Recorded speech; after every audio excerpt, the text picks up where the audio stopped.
So I have some incredible news that I would love to share with you guys. It is so exciting. I can't actually believe I'm going to say it, but we are getting a brand new hospital.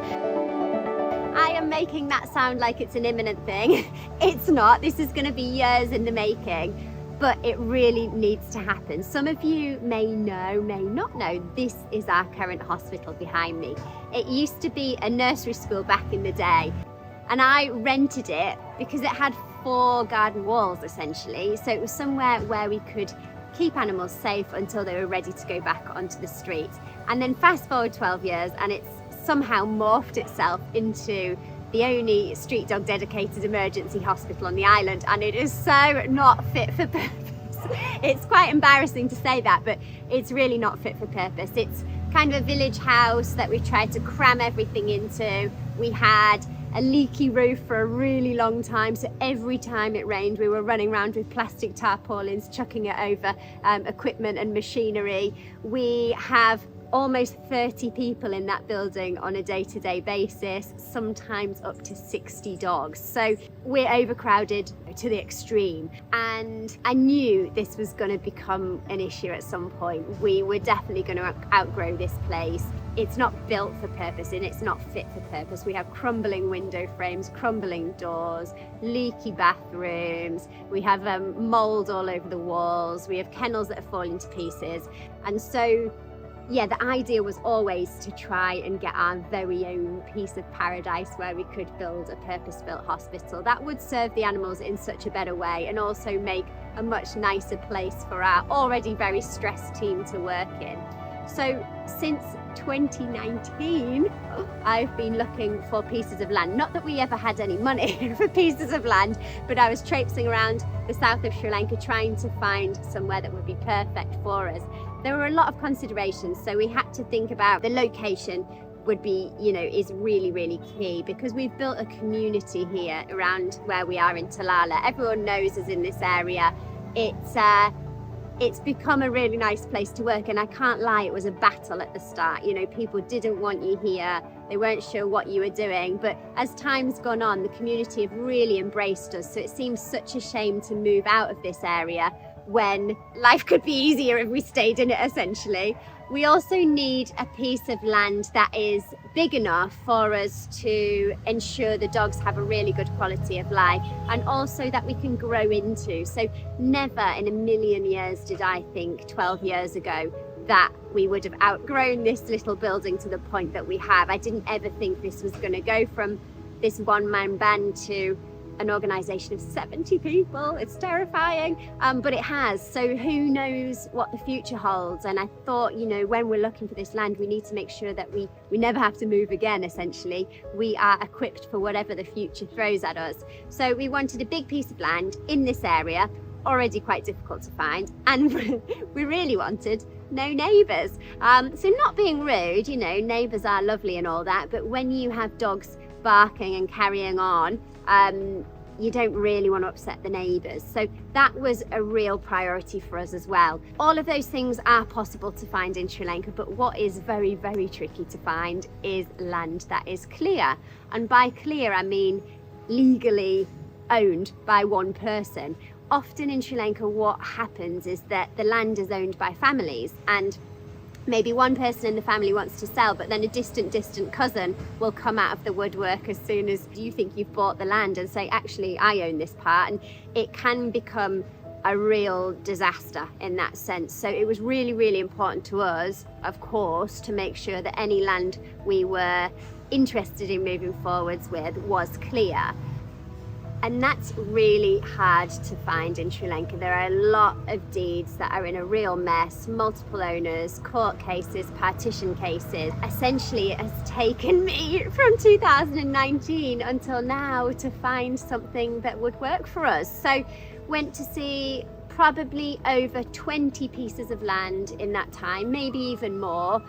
There were quite a few that we were interested in, and we would go to get the papers and then would realise nothing's clear. So I think we moved forward with, over this time frame, about 8 pieces of land, and we'd send the deeds to be checked by the lawyers and they would come back as not clear. And so it's been a real journey to get to this point. I have documented a lot of it, just for memory's sake. I don't think I quite documented all of the frustration, to be honest with you, but there was a lot of nights where I was just like, are we ever gonna find what we need? And bearing in mind that we actually didn't even have any bloody money to pay for said piece of land at this stage. I was gonna find it and then work that out later. And I am just thrilled to let you know that we have found it. And now we can think about building a very own purpose-built hospital. So this will be an emergency hospital for Sri Lanka's street dogs and cats, but it will also double up as a training centre for vets and to house Sri Lanka's very first veterinary nurse training programme. We will have a rehabilitation centre as well, so that we can treat those patients who aren't in an emergency situation but definitely need treatment, so we can treat more animals. Our resident dogs can have a lovely, lovely, lovely place to live. We try not to have too many of those, but the more animals we're seeing at CNVR and in the hospital, we're touching around 12,000 dogs a year at the moment, and a percentage of those are always going to be sick and injured. A percentage of those are going to be unable to go back to the streets. So we are ending up with more and more dogs, try as we might for that not to happen.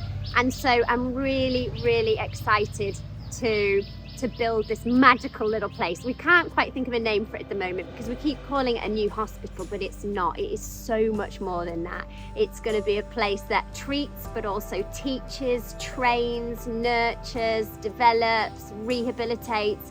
It's going to be an incredible place. And yeah, we can't think of a name. The compound sounds very depressing. And then we were coming up with like WECare World, but we think that sounds a bit like Jurassic Parky, like theme parky. So yeah, struggling on the name, but we do fortunately have a long time to think about it. This whole process, we've gotten the land now, which is incredible, but the process of the design and the build and the fundraising is going to take years.